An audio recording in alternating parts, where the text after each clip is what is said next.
Hi guys, welcome back. In this video, we will learn about JSX.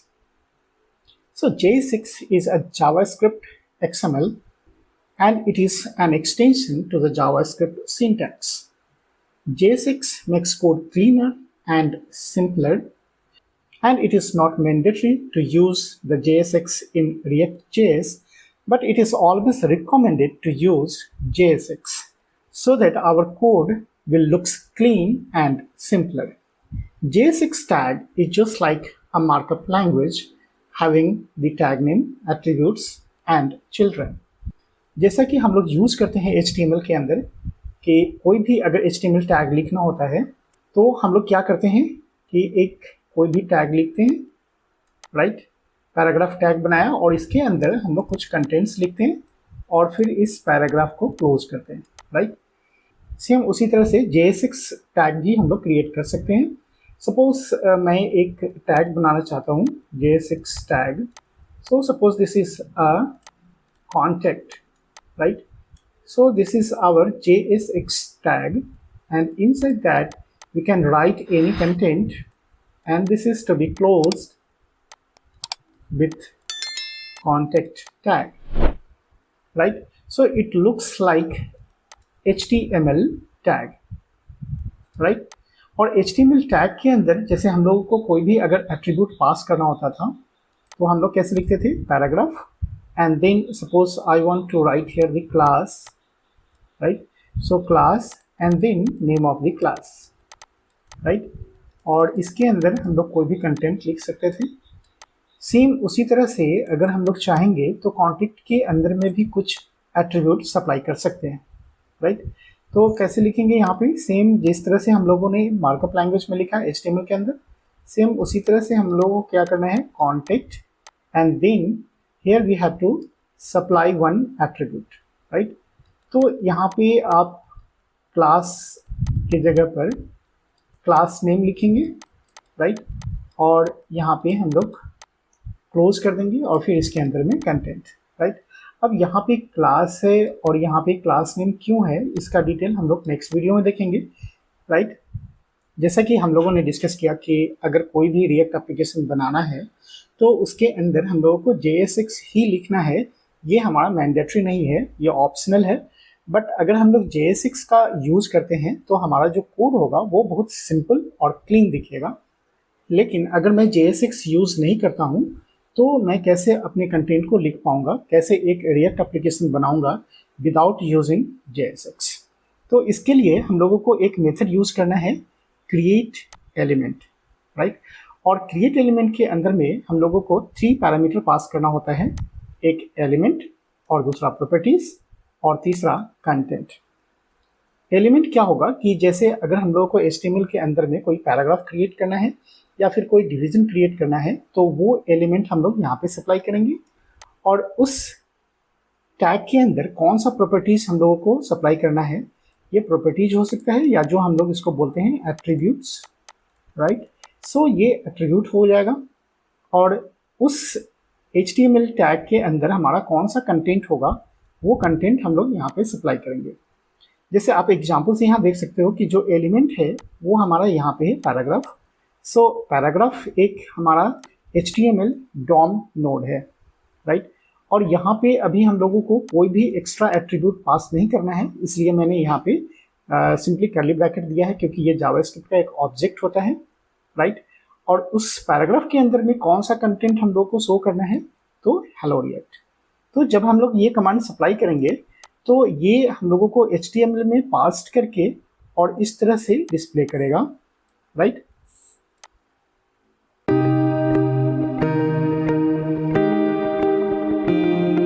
And this is the brand new react application. और इस react application के अंदर में मैं JSX को use नहीं करना चाहता हूँ।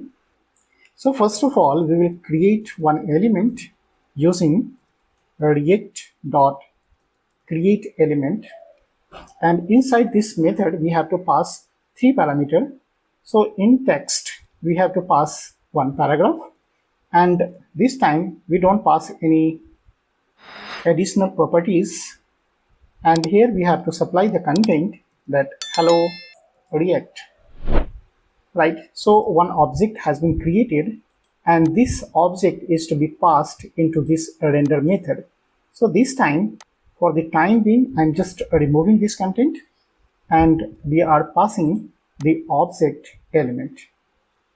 So once I will supply the element to the render method and execute the program, then we will see the output like hello React.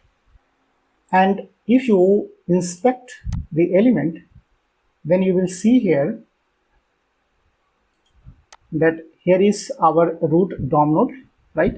और यहाँ पे हम लोग को क्या मिलेगा, एक पैराग्राफ।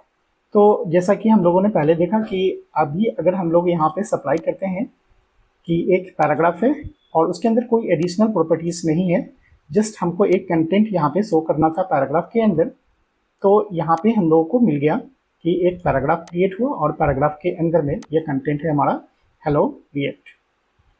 अब यहाँ देखते हैं कि अगर मुझे कोई एडिशनल प्रॉपर्टीज पास करना है इस पैराग्राफ के पास, तो कैसे पास करेंगे, राइट? तो मैं इसको एक न्यू लाइन में ब्रेक कर लेता हूँ। For the simplicity I am creating a new line and here we will pass the properties. Suppose I want to pass here the class name, right? and in class name I want to pass my class, right? And then you see the output inside this paragraph, you will see here the class, right? तो यहाँ पे हम लोगों को क्या मिल गया कि एक क्लास, और क्लास का नेम क्या है हम लोगों का, तो माई क्लास। अब जो रेगुलर HTML के अंदर में हम लोग यूज करते हैं क्लास, लेकिन यहाँ पे यूज करना है क्लास नेम, क्योंकि क्लास जो है वो हमारा React.js का एक रिजर्व कीवर्ड है, राइट? तो हम लोग यहाँ पे क्लास यूज नहीं करके क्लास नेम का यूज करेंगे, राइट? लेकिन जब वो हमारा HTML में पास करेगा तो यहाँ पे हम लोगों को क्लास ही मिलेगा, क्लास नेम नहीं मिलेगा, राइट? और भी अगर मुझे एडिशनल कोई पैरामीटर पास करना है कि suppose ID, then we have to write here the ID and the ID name is suppose my style, right? And save it, execute it. तो यहाँ पे हम लोग को क्या मिल गया, ID equals to my style. तो इस तरह से हम लोग कोई भी एडिशनल एट्रीब्यूट सप्लाई कर सकते हैं। तो अभी हम लोग को जो यहाँ पे शो कर रहा है ये हमारा एक JSX एलिमेंट है, राइट? JSX एलिमेंट को कैसे रिकॉग्नाइज करेगा, एक्चुअली कैसे आप समझोगे कि ये JSX एलिमेंट है? क्योंकि अगर हम लोग कभी जावास्क्रिप्ट के अंदर में कोई वेरिएबल्स बनाते हैं तो क्या करते हैं कि कोई भी वेरिएबल बना करके, और suppose we have taken the x, then either we will write in single quotes और double quotes, right? And then the value. तो ये हमारा क्या समझेगा कि वो स्ट्रिंग है, और अगर मैं यहाँ पे सिंपली डाल देता हूँ कि 40 है, then it is treated as a numeric value. लेकिन यहाँ पे देखो हमने यूज किया है एक div एलिमेंट जो HTML के टैग है, राइट? और यहाँ पे ना तो मैंने यहाँ पे सिंगल कोट्स दिया है और ना ही मैंने कोई डबल कोट्स दिया है। तो ऑटोमेटिकली React.js क्या करता है कि इसको ट्रीट करता है as a JSX element, right? And this JSX element is to be rendered inside this render method, and this one is now passed into a regular HTML DOM element. अब यहाँ से मैं JSX को use करता हूँ और इस element को मैं रिमूव करता हूँ, राइट? और इसके अंदर में मैं डायरेक्ट यूज कर लेता हूँ। अभी मैं स्ट्रिक्ट मोड यूज नहीं कर रहा हूँ, जस्ट एक सिंपल JSX एलिमेंट लिखना चाहता हूँ। तो इसके अंदर मैं क्या करूँगा कि डायरेक्ट लिख देता हूँ div and hello React and save the file and run it. तो यहाँ पे हम लोग को मिल गया रिजल्ट hello React, और अब देखना है कि ये पैराग्राफ के अंदर है या div के अंदर है। एक्चुअली यहाँ पे हम लोगों ने क्या क्रिएट किया था, पैराग्राफ, लेकिन यहाँ पे हम लोग क्या कर रहे हैं, रेंडर किसको, div एलिमेंट को, राइट? तो यहाँ पे हम लोग इसको इंस्पेक्ट एलिमेंट के अंदर चेक कर लेते हैं। यहाँ पे देखो हम लोग को आउटपुट आ रहा है hello React, राइट? और वो है div के अंदर, ना कि पैराग्राफ के अंदर, राइट? तो ये इतना सिंपल है कि हम लोगों को ये सारे ऑब्जेक्ट क्रिएट नहीं करना पड़ता है, ये एडिशनल पैरामीटर भी पास नहीं करना है, राइट? और इसके अंदर अगर हम लोगों को कोई एडिशनल एट्रीब्यूट्स भी सप्लाई करना होगा तो हम लोग डायरेक्ट यहाँ पे लिख सकते हैं class name and the name of the class. Name of the class is suppose my style, right? And save it and see, here we have got the my style class name. तो अगर मैं JSX का use करूं तो ये हम लोगों को एक सिंगल लाइन में रिजल्ट आ जाएगा, जबकि अगर मैं JSX ना यूज करूं, क्रिएट एलिमेंट मेथड का यूज करके बनाऊं, तो ये थोड़ा सा हम लोगों को कॉम्प्लेक्स दिखेगा, राइट? तो इतने सारे कोड नहीं लिखने हैं मुझे, बस एक सिंपल डिवीजन बनाना है और HTML टैग की तरह यहाँ पे हम लोगों को डायरेक्ट लिखना है। अभी यहाँ पे कंफ्यूज नहीं करना है कि ये हमारा एक HTML एलिमेंट है, एक्चुअली ये एक JSX एलिमेंट है। So behind the scene what the React.js does is, इस एलिमेंट को सबसे पहले वो react डॉट क्रिएट एलिमेंट करके वो क्रिएट करता है पहले एलिमेंट को, और उसके बाद उसको पास करता है HTML DOM एलिमेंट में। अब ये JSX element behind the scene कैसे काम करता है वो हम लोग देखते हैं। आज के डेट में हमारे पास जो भी ब्राउज़र अवेलेबल है वो JSX को नहीं समझता है, इसीलिए JSX को पहले वो कन्वर्ट करता है रेगुलर जावास्क्रिप्ट में, और जो रेगुलर जावास्क्रिप्ट का कोड होता है उसको ब्राउज़र समझता है, तो ब्राउज़र उसको फिर से रेंडर कर लेता है HTML DOM नोड में, right? Babel is converting the one source code to another source code. It is taking the JSX element and Babel performs some task, and then it is converted into a regular JavaScript code. And this regular JavaScript code is actually understood by all the browsers. And Babel is transferring the one source code to another source code. That's why it is known as a transpiler, right? React supports JSX, and JSX is not directly understood by our modern browser. So this JSX is now converted into our regular JavaScript code, right? And this JavaScript code is now understood by our browser.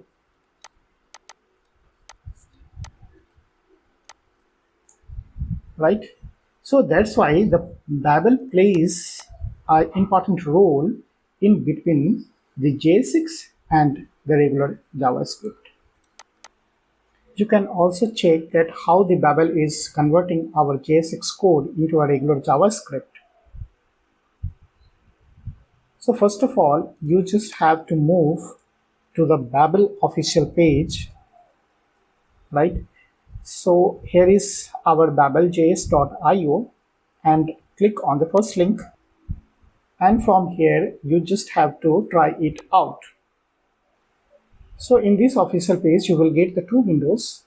Here you have to write the JSX code, and in this window you will get the result, right? So if you will write here like this, that div and hello React, and close the div, and here you will get the result, react.create element, and here the three parameters are there. The first parameter is the element name, that is div, and the second one is the attribute name. We have not supplied any attribute to this div element, right? तो यहाँ पे हम लोगों को अभी कुछ भी नहीं मिला, नल मिला। और थर्ड पैरामीटर क्या है, तो हम लोगों ने लिखा था hello react, तो यहाँ पे आ गया हमारा hello react, राइट? और अगर हम यहाँ पे कुछ सप्लाई करते हैं कि suppose class name is equals to hello, right? So here you see the class name is hello, and also another parameter, suppose I am giving here the name is equals to my name, right? So here is the name of the HTML element is my name. Also you can extend this statement, that suppose I want to display the hello React, right, in h1 tag, and if I will close here the h1 tag, then how it will look like. तो अभी आप देख लो यहाँ पे कि अभी हमारे पास div एक parent node एलिमेंट था, और उसके अंदर हम लोगों का एक चाइल्ड एलिमेंट है h1 टैग, राइट? तो h1 कैसे क्रिएट हुआ होगा यहाँ पे, तो सबसे पहले तो क्रिएट किया div, राइट? उसके अंदर में हमारे पास दो एट्रीब्यूट्स है, और इसके अंदर हम लोग n number of child create कर सकते हैं, और जितनी बार चाइल्ड क्रिएट करेंगे उतनी बार मुझे रिएक्ट डॉट क्रिएट एलिमेंट लिखना पड़ेगा। अगर आप इस पूरे को कॉपी करो तो सबसे पहले हम लोग क्या कर देते हैं कि एक ऑब्जेक्ट बना लेते हैं और इस ऑब्जेक्ट के अंदर उसको पेस्ट कर देते हैं, राइट। आप अलाइनमेंट सही कर लेना, राइट। तो यहाँ से हम लोगों ने अलाइनमेंट सही कर लिया है और इसके अंदर में हम लोगों ने जो भी वहाँ से कॉपी किया था उसको पेस्ट कर दिया। अब ये जो ऑब्जेक्ट है उसको हम लोगों को पास कर देना है किसके अंदर, रेंडर मेथड के अंदर, राइट। तो मैं यहाँ से इसको रिमूव करता हूँ और यहाँ पे मैं पास कर देता हूँ ऑब्जेक्ट को, और फिर आप चेक करो कि आउटपुट कैसा आया। तो देखो यहाँ पे हेलो रिएक्ट आ गया, और इंस्पेक्ट करके आप इसका डिटेल यहाँ पे ले सकते हो कि div एलिमेंट है हमारे पास, और div के अंदर हमारे पास एक h1 टैग है और h1 टैग उसका चाइल्ड है, राइट। तो यहाँ पे मुझे मिल गया हेलो रिएक्ट। अब यहाँ पे दो टर्मिनोलॉजी है जिसमें मैक्सिमम लोगों को कन्फ्यूजन होता है कि एलिमेंट्स क्या है और कंपोनेंट क्या है। तो एलिमेंट क्या है कि element are the smallest piece of user interface which is translated into HTML tag like images, paragraph, or any other heading tags, right? And the component is the larger piece of code that is composed of a bunch of elements as well as some other components. अब यहाँ पे check करो कि अभी यहाँ पे हम लोग को क्या मिला, एक HTML एलिमेंट, राइट, और यहाँ पे दूसरा HTML एलिमेंट। लेकिन अगर हम लोग कंपोनेंट की बात करते हैं तो कंपोनेंट यहाँ पे हम लोग क्रिएट करते हैं। सपोज यहाँ पे हमारे पास क्या है, एक ऐप है। सो app is actually one component, and inside app if you will see that app.js, तो इसके अंदर हम लोग का क्या मिला कि बहुत सारे एलिमेंट्स मिल करके बने हैं, राइट। यहाँ पे हमारे पास एंकर टैग है, यहाँ पे पैराग्राफ टैग है, यहाँ पे इमेज टैग है, राइट, यहाँ पे हेडर टैग है, यहाँ पे डिवीजन टैग है। तो ये सारे जो है division, header, images, these are called the elements, and here is the app is called a component, right? So component दो तरह के होते हैं, जो एक फंक्शनल कंपोनेंट होते हैं और एक क्लास कंपोनेंट होते हैं। उसको हम लोग नेक्स्ट वीडियो में देखेंगे कि कैसे हम लोग एक फंक्शनल कंपोनेंट क्रिएट करेंगे और एक क्लास कंपोनेंट कैसे क्रिएट करते हैं। तो ये आने वाले वीडियोस में आपको समझ में आ जाएगा कि एक फंक्शनल कंपोनेंट कैसे क्रिएट करते हैं और फंक्शनल कंपोनेंट के अंदर में हम लोग कैसे एलिमेंट्स को पुट करते हैं, राइट। और ये सारी चीज़ें जो है वो हम लोगों का प्लेस हो जाता है, रेंडर होता है HTML DOM के ऊपर, राइट। तो अगर मैं आपको क्विकली यहाँ पे शो कर दूँ कि कैसे ये काम करता है, तो यहाँ से मैं इसको रिमूव करता हूँ, राइट। और यहाँ पे हम लोग फिर से react डॉट स्ट्रिक्ट मोड ले आते हैं, राइट। और स्ट्रिक्ट मोड के अंदर स्ट्रिक्ट मोड क्यों करते हैं ये आपको धीरे धीरे समझ में आ जाएगा। और अभी मैं यहाँ पे ऐप कंपोनेंट को यूज़ करता हूँ, राइट। तो ऐप कंपोनेंट क्या है कि जिस तरह से हम लोग बोले थे कि HTML का टैग लिखते हैं, सेम उसी तरह से हम लोग फंक्शनल कंपोनेंट को भी लिख सकते हैं, राइट। तो अभी चूंकि मुझे इसके अंदर में कोई भी कंटेंट पास नहीं करना है तो इसको मैं रिमूव कर सकता हूँ सेल्फ क्लोजिंग टैग की तरह, राइट। तो ऐप हमारा इस तरह से डिस्प्ले करेगा, और अभी आप आउटपुट देखो तो यहाँ पे हम लोगों को इस ऐप का आउटपुट मिल गया, राइट, जो हम लोगों ने यहाँ पे क्रिएट करके रखा हुआ है app.js के अंदर, राइट। तो इसके अंदर में जो भी कंटेंट है ये कंटेंट हम लोगों को रेंडर हो जाता है उस पेज के ऊपर में, राइट। और इसको इंस्पेक्ट करेंगे तो यहाँ पे हम लोगों को मिल जाएगा कि एक ऐप है, और इस ऐप के अंदर में हम लोगों का हेडर है, और हेडर के अंदर में बहुत सारे images, paragraph and so on, right. तो आप इसको थोड़ा सा एक्सप्लोर करो, धीरे धीरे आपको समझ में आ जाएगा कि JSX एलिमेंट होता क्या है।